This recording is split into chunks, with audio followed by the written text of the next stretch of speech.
개혁입법연대 문재인 대통령의 결단의 문제이다. 민주평화당이 개혁입법연대에 당력을 집중하고 있습니다. 개혁입법연대의 운전자 역할을 자임하고 나선 것인데요. 성사시 당 존재감을 부각시키는 확실한 계기가 될 것으로 전망됩니다. 어제 민주평화당 천정배 의원 주최로 이제 뭘 해야 하지 않겠습니까? 라는 주제로 긴급 자담회도 개최했는데요. 당사자죠.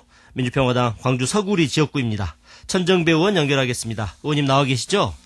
예, 안녕하세요. 천정배입니다. 네, 어제 개혁입법연대 관련된 자담회를 개최하셨죠? 그렇습니다. 네, 개혁입법연대 필요한 이유 그리고 역할 뭐라고 생각하십니까?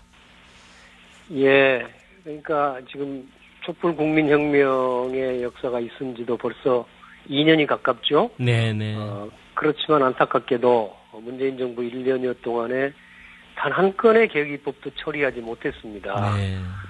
그래서 저는 어떻게 하면은 이 기득권 야당의 방해를 넘어서서 개혁입법을 진행할 것인가 오랫동안 국리의 국리를 거듭해 왔습니다. 네.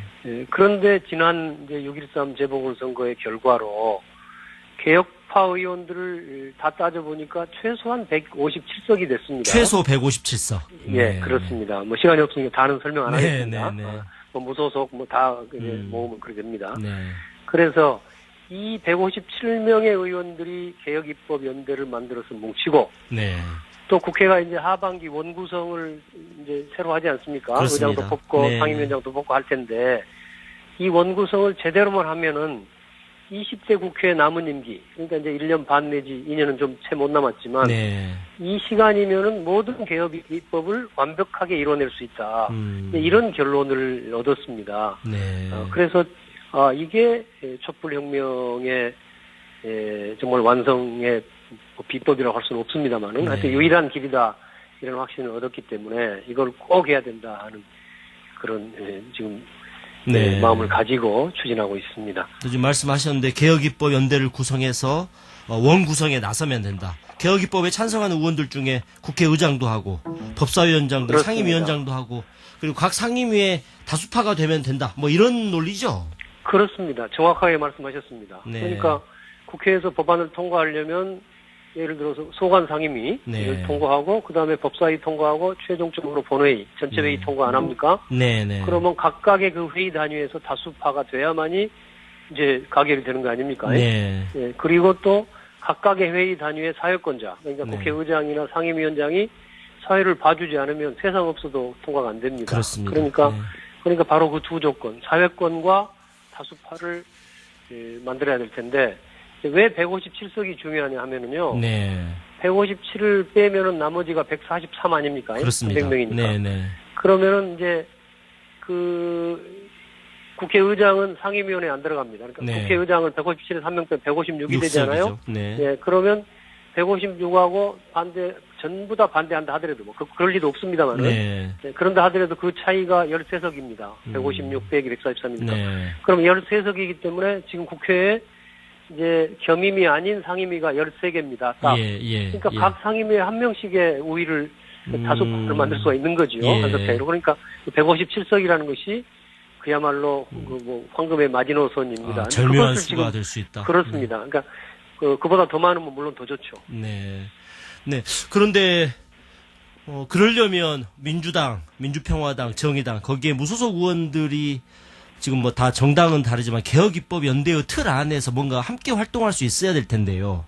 예. 네. 그러면 한 가지 궁금한 게요. 모든 법안을 함께 처리하는 겁니까? 아니면 개별 사안마다 이렇게 행동이 달라지는 겁니까? 아니, 그 개혁입법 연대라는 것은 예. 정당은 다르지만 모여서 그 개혁입법 처리에 관한 한 일심동체로 활동하는 거지요. 네. 그러니까 아까 원구성부터 157명 중에 국회의장 각 상임위원장이 다 거기서 선출하는 것이고. 네. 예.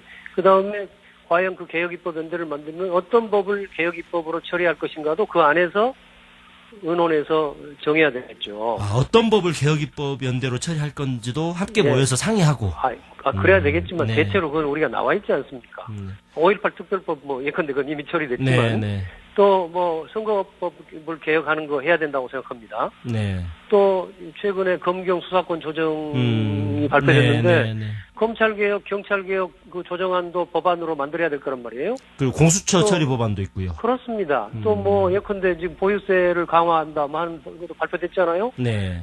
대통령이나 정부가 아무리 발표해봤자 그 국회 통과 안 하면 아무 의미가 없는 거 아닙니까? 네. 그러니까 그런 것들을 국회에서 민주당이 130석이지만 130석은 아무것도 못하잖아요. 그렇죠. 네. 그런데 157석을 만들어서 함께 적어도 그 한도 내에서는 서로 연대해서 입법을 하자는 겁니다.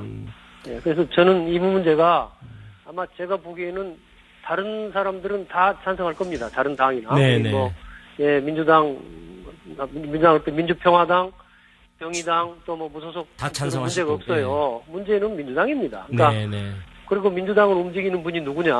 사실상 문재인 대통령이죠. 네. 그래서 문재인 대통령이 결단한 문제라고 제가 지금 누누이 말씀드리고 있는 겁니다. 결단의 그러니까, 문제라고 말씀하셨잖아요. 그렇습니다. 네. 문재인 대통령께서 민주당을 움직여서 자 그렇게 하자. 그렇게 해서 이제 강력하게 우리가 연대를 하게 되면은 제가 다시 말씀드립니다만은 국회 20대 국회 끝날 때까지 모든 법안을 완벽하게 다 처리될 수 있는 힘을 가지게 된다는 겁니다. 네, 지금 뭐 천정배 의원님 말씀대로 하면 지금 거론되는 검경 수사권 조정, 그리고 공수처 법안 등 개혁 입법을 다 통과시킬 수 있는 절묘한 수다 이렇게 말씀하셨는데 혹시 개헌이나 선거구제 개편도 이 안에서 논의하게 됩니까? 어떻게 생각하십니까? 선거제도는 그러니까 저는 그 개혁 입법 연대에서 해야 될 제1호 법안이 선거법 개정안이라고 생각합니다. 네, 제가 늘 그 민심 그대로 선거제도라고 부르지 않습니까? 네. 이번에도 이제 오늘도 보니까 그 언론에서도 크게 부각됐던데 그 서울에서 보면은 민주당이 50% 남짓의 표를 얻었는데 서울 키우의 의석은 90%를 가진 거 아닙니까? 말이 안 되죠. 뭐 광주도 물론 이번에 민주당이 압승했지만 광주 시의회 의원 중에 정의당 한 명 빼놓고 나머지가 다 민주당입니다. 민주당 아닙니까? 그런데 그렇다고 민주당이 지금 광주에서 95% 지지를 얻은 건 아니거든요. 그러면 뭐 예를 들어서 민주평화당이라든가 뭐 또는 정의당이나 다른 정당을 찍은 우리 광주 시민들 유권자들의 표는 사실은 사표가 돼버린 겁니다. 그렇습니다. 죽음표가. 이게 민주주의입니까? 맞지 않죠. 그래서 그 선거제도를 개혁하는 것을 개혁 입법 내 포함시켜서. 네. 좀 이거 관련해서 말씀하셨지만 문재인 대통령 그리고 민주당의 생각이 중요할 것 같은데 좀 민주당 의원분들은 좀 민주평화당에서 아니면 천정배 의원께서 별도로 좀 만나고 계십니까? 어떻습니까? 지금 그렇게 하려고 합니다. 제가 지금 이제 아직은 제가 이렇게 공개적으로 활동을 하고요. 이미 다 제 뜻이 이미 공개적으로 전달됐을 것 같은데요. 조금 더 구체적으로 제가 비청와대 예컨대 정무 라인이라든가 또 민주당의 지도부들도 한번 만나서 허심탄회하게 의견을 교환해볼 생각입니다. 근데 여기서 제일 문제가 되는 것은 상임위원장을 다 우리가 말하자면 독차지하자고 하는 것이 좀 무리하지 않느냐. 그동안 다 야당한테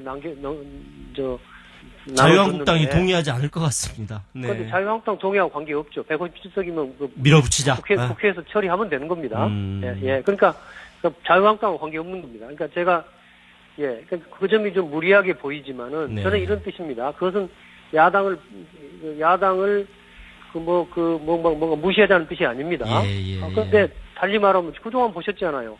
자유한국당 소속의 법사위원장 한 사람이 버텨버리면 모든 입법이 불가능하지 않아요? 법사위에서 다 가로막혔었죠, 그동안. 그렇습니다. 그동안 1년 동안 이미 그랬지 않습니까? 그러니까 저는 그런 야당의 횡포의 소지를 미리 차단하자는 겁니다. 그러니까 개혁 입법 연대를 만들더라도 자유한국당과도 충분히 대화하고 타협하고 저는 경우에 따라서는 이제 정치라는 게 타협이죠. 아무리 우리가 개혁의 명분이 있어도 야당 의견도 들으면서 타협할 만큼 타협해서 가야 되는 거 아닙니까? 그런데 그것을 넘어서서 야당이 입법 자체를 무산시킨다면 그것은 우리 민주주의에 대한 부인이고 촛불혁명의 성과가 어디로 가는 겁니까? 그것은 곤란하다 이겁니다. 근데 걱정이 과연 민주당 의원들이 이 의원님께서 말씀하신 선거구조 개편에 얼마나 동의할지 의문인데요. 그것도 그렇죠. 그래서 저는 이제 그것은 우리 민주평화당 입장에서는 그 선거제도 개혁에 함께하지 않는다면은 그 개혁 입법 연대를 못 들어가겠다 이런 정도로 우리는 그런 정도의 각오를 가지고 해야 한다고 생각합니다. 그리고 한 가지만 더 여쭤보겠습니다. 어제 주승용 의원이 저희 방송에 출연해서 개혁 입법 연대 157석으로 안 된다. 180석 이상해야 된다. 뭐 국회 선진화법 이야기 하셨거든요. 뭐 이것도 좀 일리가 있는 말 같은데요. 아닙니다. 국회법에 대한 오해입니다. 사실 저도 그렇게 알고 있었어요. 180석 이상이 돼야만이 법안을 처리할 수 있다. 근데 제가 지난 오랫동안 이 점을 굉장히 연구를 많이 해서 국회법을 제가 좀 법에 대해서는 전문가 아닙니까? 네, 그러니까요. 네. 연구를 많이 하면서 국회 의사국장과 같은 그 전문가들이 있습니다. 이분들하고도 만나가지고 다 확인해본 결과입니다. 157석이면 모든 것을 할 수 있습니다. 157석이면. 그러니까 180석 없어도 되는 거고요. 쟁점 법안에 대해서는 5분의 3 이상의 찬성이 있어야 되지 않습니까? 아닙니다. 그렇지 않습니다. 그것은 신속 처리제도 같은 걸 하려는 건 그거 없어도 되고요. 다만 제가 이제 시간이 없으니까 설명을 더 할 수는 없으니까 이렇게 말씀드리는데 그 소수 야당이 방해할 수는 있습니다. 그러나 영원히 무산시킬 수는 없어요. 지연할 수는 있어요. 그러니까 예를 들어서 과거에 한번 보셨지만은 필리버스터. 본회의에서 무제한 토론하는 것도요. 그 당의 회기가 끝나면은 토론이 강제로 종료되게 돼 있습니다. 네, 그렇습니다. 그러니까 한 회기만 지연할 수 있을 뿐이지 그 다음 회기는 바로 표결하게 돼 있거든요. 그러니까 이번 회기 안 되면 다음 회기에 처리하면 되는군요. 그렇습니다. 그러니까 결론적으로 소수 야당이 아무리 방해를 해도 4 내지 5개월 총 합계 그 정도 지연할 수 있습니다. 그러니까 지금 우리가 시간이 6개월밖에 없다면 급하지만 앞으로 1년 6개월, 2년 가까이 남았기 때문에 지금부터 개혁입법연대를 만들어서 추진한다면 못할 게 없다. 못할 게 없다는 것이. 그래서 제가 완벽하게 처리할 수 있다고 말씀드립니다. 뭐 다만 마지막... 이제 그 말씀은 드릴 수 있습니다.